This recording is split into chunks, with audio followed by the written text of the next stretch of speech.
Hello, welcome to the channel. अपने last lecture में हमने प्रोटीन्स के बारे में डिस्कस किया था और हमने ये कहा था कि प्रोटीन्स बहुत ही इंपॉर्टेंट या क्रूशियल रोल प्ले करते हैं सेल के फंक्शंस में। आज हम उसी का फंक्शन डिस्कस करने वाले हैं। The topic for today is enzymes.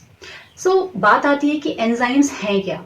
तो आपने केमिस्ट्री में पढ़ा होगा कि किसी भी रिएक्शन को प्रोसीड करवाने के लिए कैटलिस्ट यूज होते हैं। कैटलिस्ट क्या करते हैं? रिएक्शन को स्पीड अप करते हैं या उस रिएक्शन को फैसिलिटेट कराने में हेल्प करते हैं।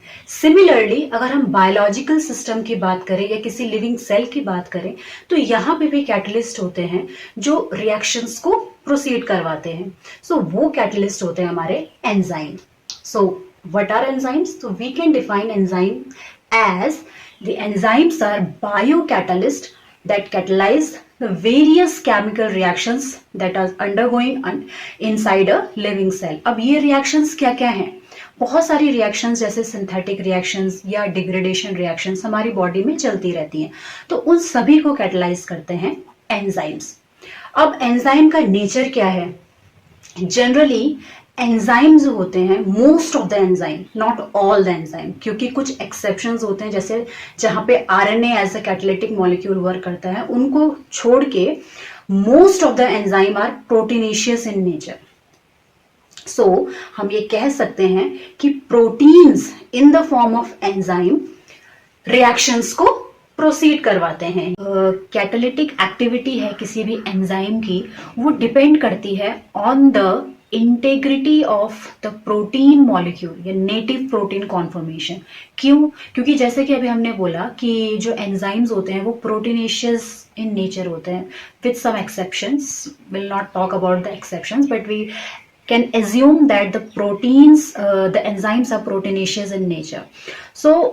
अगर एंजाइम की जो कैटालिटिक एक्टिविटी है उसको मेंटेन करके रखना है तो ऑब्वियसली जो प्रोटीन है उसका स्ट्रक्चर का मेंटेन रहना बहुत जरूरी है।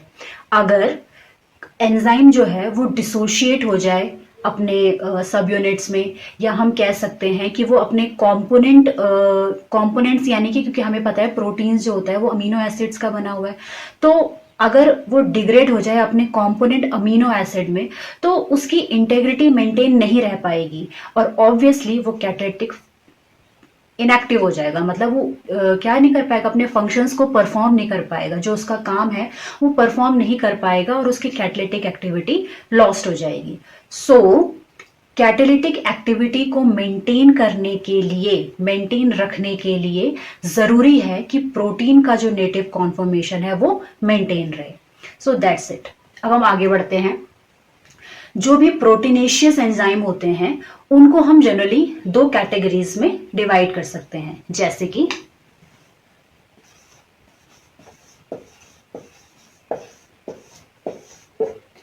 एक को हम कह सकते हैं सिंपल एंजाइम और दूसरे को हम कह सकते हैं कॉन्जुगेटेड एंजाइम। ठीक है, अब ये क्या है? कुछ एंजाइम ऐसे होते हैं जिनको किसी की जरूरत नहीं होती या वो अकेले ही किसी भी रिएक्शंस को परफॉर्म करने के लिए सफिशिएंट होते हैं। तो ऐसे एंजाइम जो खुद से ही सारी रिएक्शंस परफॉर्म कर सकते हैं, ये है सिंपल एंजाइम। फाइन। लेकिन कभी कभी एंजाइम को in addition to protein part, मतलब प्रोटीन्स का तो वो बना हुआ ही है, उसके अलावा in addition to that it requires some non protein portion या non protein partner as well. ठीक है, तो ऐसे एंजाइम जो प्रोटीन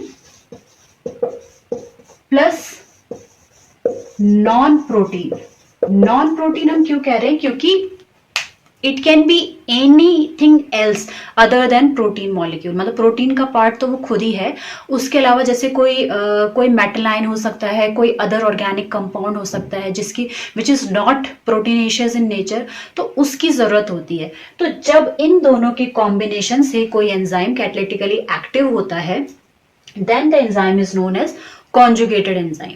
ठीक है, कॉन्जुगेटेड इसलिए क्योंकि वो दो चीजों से मिलके बना है। मतलब इन केस अगर उसके पास ये नॉन प्रोटीन पार्ट नहीं है या ये उससे अलग हो गया है तो वो रिएक्शन को प्रोसीड नहीं कर पाएगा या कैटालिटिकली एक्टिव नहीं होगा।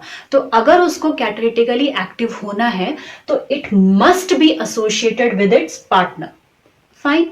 अब ये जो कॉन्जुगेटेड एंजाइम है इसको फर्दर हमने आगे क्लासिफाई किया है। कैसे? ये जो नॉन प्रोटीन, अभी जिसके हमने बात करी कि नॉन प्रोटीन पार्ट है, अब ये नॉन प्रोटीन पार्ट या नॉन प्रोटीन कंपाउंड कुछ भी हो सकता है, जैसे कि it can be any metal ion या any inorganic ion. Let's say it can be zinc, magnesium etcetera. ठीक है, तो अगर नॉन प्रोटीन पोर्शन कोई मेटल या इनऑर्गेनिक आयन है तो उस केस में उसे कहा जाता है cofactor.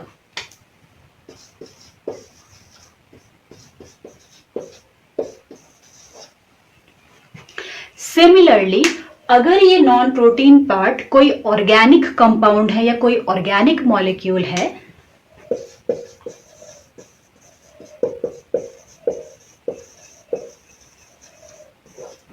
then it is known as coenzyme.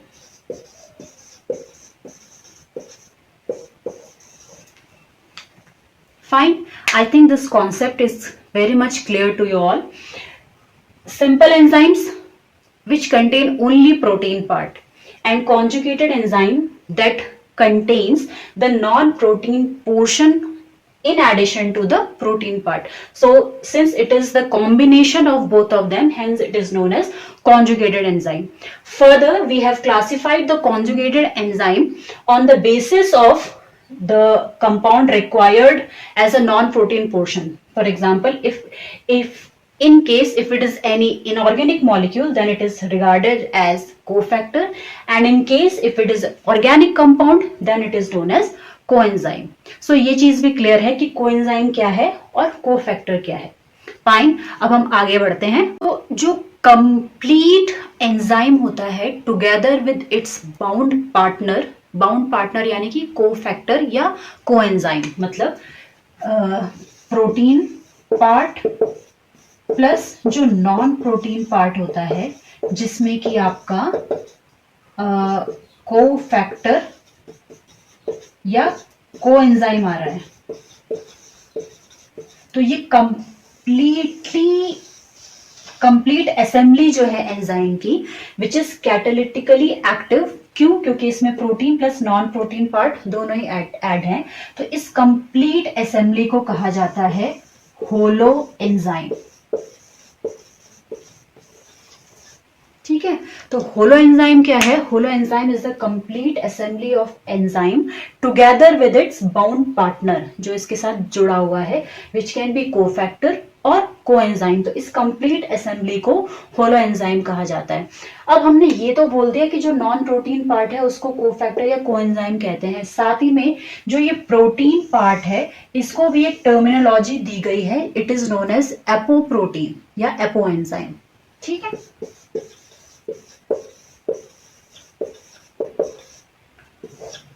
so in summary we can say that apoenzyme plus cofactor oblique coenzyme is equals to holoenzyme.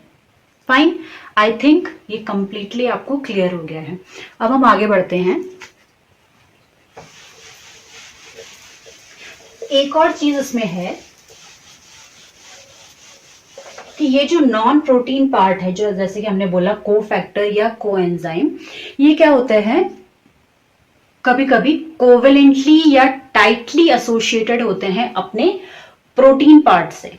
ठीक है, तो whenever there is a covalent या tight association of this non protein portion या coenzyme या cofactor with the protein part या with the enzyme, then it is known as prosthetic group.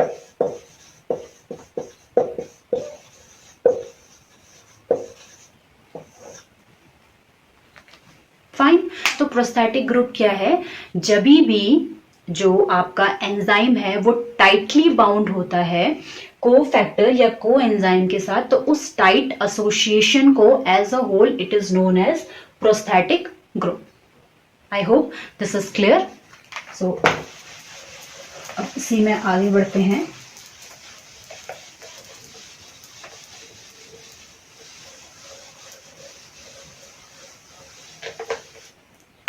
अब हमने enzyme का नेचर तो जान लिया। अब हम, क्योंकि हम कह रहे हैं कि जो एंजाइम्स होते हैं वो केमिकल रिएक्शंस को, जो बॉडी में जो बायोलॉजिकल रिएक्शंस होती हैं, बॉडी में जो भी मतलब रिएक्शंस चल रही है उनको कैटलाइज करते हैं। ठीक है, अब आई बात है ये रिएक्शन हो कैसे रही है, तो ये रिएक्शन कैसे होती है वो समझते हैं थोड़ा सा। ठीक है, चलिए आगे बढ़ते हैं। अब क्या होता है, एंजाइम जो होता है, किसी भी एंजाइम कैटलाइज्ड रिएक्शन में, मतलब जो भी रिएक्शन एंजाइम द्वारा कैटलाइज हो रही है जहां पे एंजाइम की प्रेजेंस है, तो किसी भी एंजाइम कैटलाइज्ड रिएक्शन में जो पहला स्टेप होता है that is the binding of enzyme with the substrate. Fine, enzyme with substrate leading to the formation of enzyme substrate complex. ठीक है, सबस्ट्रेट क्या होता है, ऑब्वियसली कोई भी कंपाउंड जो रिएक्शन में अंडरगो हो रहा है, मतलब जिसका कन्वर्जन होना है, जिसको ब्रेक डाउन होना है, जिसका सिंथेसिस होना है, मतलब बेसिकली क्या है, सबस्ट्रेट वो मॉलिक्यूल है जो रिएक्शन में पार्ट ले रहा है। फाइन, और एंजाइम जो होता है वो हेल्प कर रहा है उस रिएक्शन को प्रोसीड करने में। तो जो सबसे पहला स्टेप है that is the formation of enzyme substrate complex. अब इसमें एक और चीज जो जरूरी है वो ये है कि सबस्ट्रेट जो होता है वो ऐसे ही कहीं पे भी बाइंड नहीं करता। एंजाइम के पास एक स्पेसिफिक पॉकेट या एक स्पेसिफिक स्पेस या स्पेसिफिक साइट कह सकते हैं हम, साइट होती है जहां पे जाके सबस्ट्रेट बाइंड करेगा। केवल उसी पर्टिकुलर साइट पे सबस्ट्रेट बाइंड कर सकता है। फॉर एग्जाम्पल, जैसे अगर ये एक्टिव साइट है, ये आपका सबस्ट्रेट है, ये यहां पे जाके इस तरीके से बाइंड हो गया। फॉर एग्जाम्पल, ये आपके एक्सप्लेन करने के लिए बनाया मैंने। ठीक है, तो जो सबस्ट्रेट होता है वो सिर्फ एंजाइम की एक्टिव साइट पे ही बाइंड करता है। अब इसमें एक और चीज है कि जो भी सबस्ट्रेट होता है जो एंजाइम के साथ बाइंड कर रहा है वो क्या है, मतलब जो भी एंजाइम है जो सबस्ट्रेट के साथ बाइंड कर रहा है वो क्या होता है, हाईली स्पेसिफिक होता है। मतलब ये जो पूरी रिएक्शन होती है एंजाइम कैटलाइज रिएक्शन, ये हाईली स्पेसिफिक होती है। अब इसका मतलब क्या हुआ, इसका मतलब ये हुआ कि कोई भी पर्टिकुलर एंजाइम किसी पर्टिकुलर सबस्ट्रेट के साथ ही बाइंड करेगा। अब ऐसा क्यों है, क्योंकि जो भी एक्टिव साइट है जहां पे सबस्ट्रेट जाके बाइंड कर रहा है उस एक्टिव साइट की फिजिकल या केमिकल प्रॉपर्टीज कह सकते हैं हम, या वहां पे हम कह सकते हैं कि जो एटम्स का अरेंजमेंट है या जो वहां पे अमाइनो एसिड्स प्रेजेंट है, तो वो सब एक फेवरेबल एनवायरनमेंट प्रोवाइड करते हैं जिसकी वजह से केवल कोई पर्टिकुलर या स्पेसिफिक सबस्ट्रेट ही जाके वहां पे बाइंड कर सकता है। This is the property of enzyme catalysed reaction कि ये क्या होता है, हाईली स्पेसिफिक।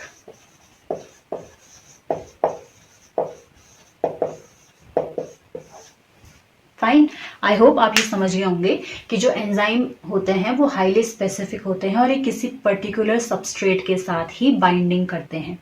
ठीक है, और वो क्यों करते हैं, क्योंकि एक्टिव साइट में जो एटम्स का अरेंजमेंट कह सकते हैं हम, या जो वहां पे प्रॉपर्टीज कुछ इस तरीके की होती हैं जो केवल उसका पर्टिकुलर सबस्ट्रेट ही आके वहां पे बाइंडिंग परफॉर्म कर सकता है और आगे रिएक्शन चल सकती है। सो ये जो पूरी कहेंगे हम एंजाइम सबस्ट्रेट कॉम्प्लेक्स बनाए, इसकी ये जो पूरी रिएक्शन है मैं एक बार आपको बता देती हूँ। Enzyme plus substrate equals to enzyme substrate complex which leads to the formation of product.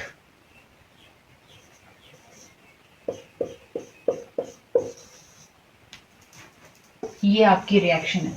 ये जो कॉम्प्लेक्स है ये ट्रांजिएंट कॉम्प्लेक्स है, मतलब टेम्पररी।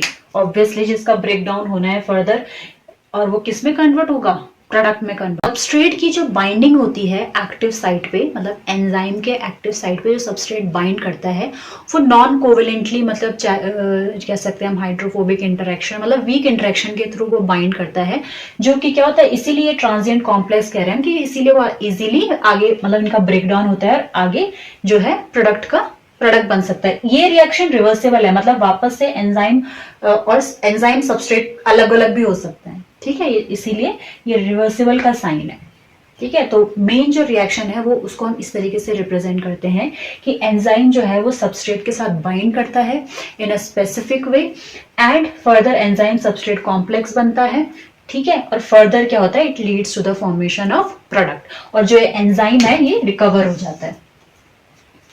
फाइन। अब जो ये बाइंडिंग है कि कैसे एंजाइम की बाइंडिंग होती है सबस्ट्रेट के साथ, इसके लिए दो मॉडल्स हैं जो हम अभी एक्सप्लेन करते हैं, जिसके थ्रू हम ये समझेंगे कि एंजाइम किस तरीके से सबस्ट्रेट के साथ बाइंड करता है। आइए देखते हैं।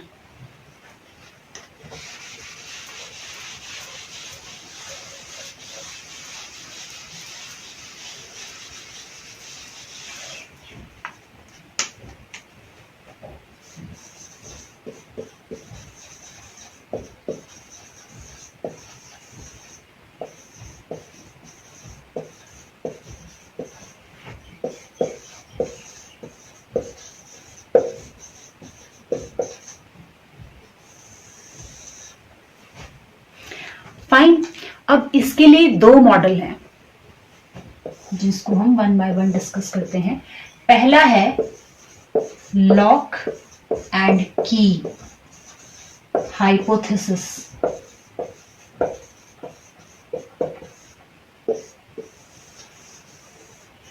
Fine, which was proposed by Emil Fischer, and the second one is induced fit theory.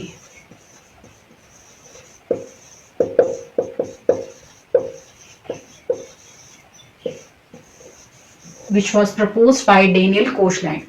Fine, तो ये दो मॉडल्स हैं जिनके थ्रू हम ये समझ सकते हैं कि एंजाइम किस तरीके से सबस्ट्रेट के साथ बाइंड करता है, या कैसे इनकी बाइंडिंग होती होगी, या कैसे रिएक्शन प्रोसीड करती है। तो सबसे पहले हम जानते हैं lock and key hypothesis.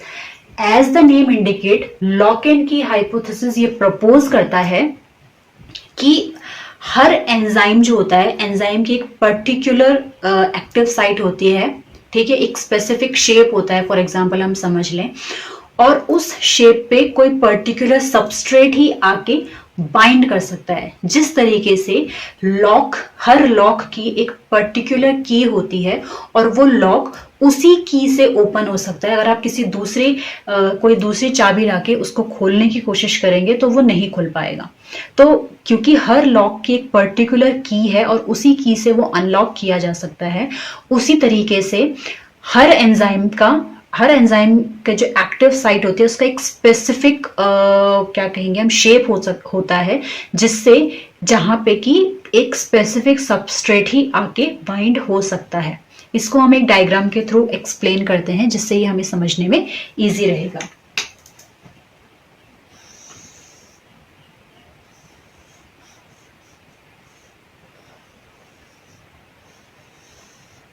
For example, this is the enzyme. Fine, और ये इसकी एक्टिव साइट है। प्लस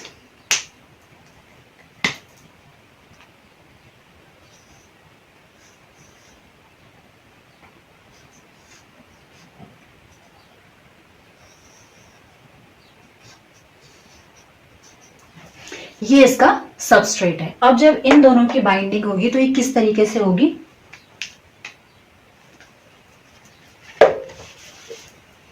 ये आप समझ ही गए हैं। ये this is enzyme and this is substrate.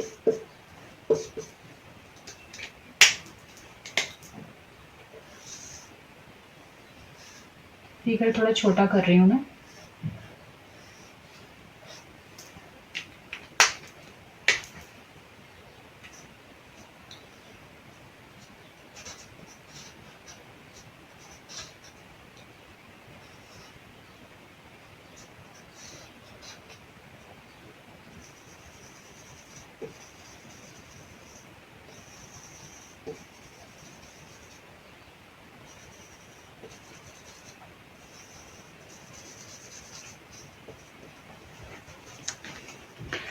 I hope this is visible to you. तो ये आपका एंजाइम है, ठीक है, और ये सबस्ट्रेट है। जैसे कि आप देख सकते हैं एंजाइम के एक्टिव साइट, ठीक है, और सबस्ट्रेट का शेप काफी मैच कर रहा है, ठीक है, जिसकी वजह से ये एकदम से जाके इस पे फिट हो गया। जब एंजाइम और सबस्ट्रेट की बाइंडिंग हुई तो जो ये सबस्ट्रेट है वो क्या हो गया, एंजाइम पे जाके फिट हो गया, ठीक है। तो इसे कहा जाता है लॉक एंड की हाइपोथेसिस। मतलब एग्जैक्टली जो इसका शेप होता है, इसकी एक्टिव साइट होती है, वो इस तरीके से डिजाइन की गई है या इस तरीके की होती है कि जो सबस्ट्रेट है वो जाके तुरंत उस पे जाके बाइंड कर सकता है। अब इसके अलावा कोई दूसरा सबस्ट्रेट होता है, इन केस फॉर एग्जाम्पल ऐसे या कोई भी शेप मान लो, तो ये यहाँ पे आके बाइंड नहीं कर पाता। तो this is what lock and key hypothesis explains कि जो एंजाइम और सबस्ट्रेट होती है, इसकी बाइंडिंग हाईली स्पेसिफिक होती है। जो एक्टिव साइट्स होती हैं वो एग्जैक्टली सबस्ट्रेट की जैसे ही होती हैं, जिसकी वजह से सबस्ट्रेट आके एंजाइम की एक्टिव साइट पे बाइंड कर जाता है। तो this is lock and key hypothesis. अब दूसरा पढ़ते हैं इंड्यूस्ड फिट थ्योरी। अब इंड्यूस्ड फिट थ्योरी क्या कहती है? इंड्यूस्ड फिट थ्योरी कहती है कि जो एंजाइम है, ठीक है, एंजाइम है, एंजाइम का कॉन्फॉर्मेशन चेंज हो जाता है जब वो किसी स्पेसिफिक सबस्ट्रेट के साथ बाइंड करता है। This is called induced fit theory. उसके मतलब उसको इंड्यूस किया जाता है उस फिट होने के लिए, ताकि सबस्ट्रेट उसके साथ फिट हो जाए। उसमें कुछ कॉन्फॉर्मेशनल चेंजेस होते हैं, और ये कॉन्फॉर्मेशनल चेंजेस तभी हो सकते हैं जब कोई पर्टिकुलर या स्पेसिफिक सबस्ट्रेट आके उसके साथ बाइंड करे, ठीक है।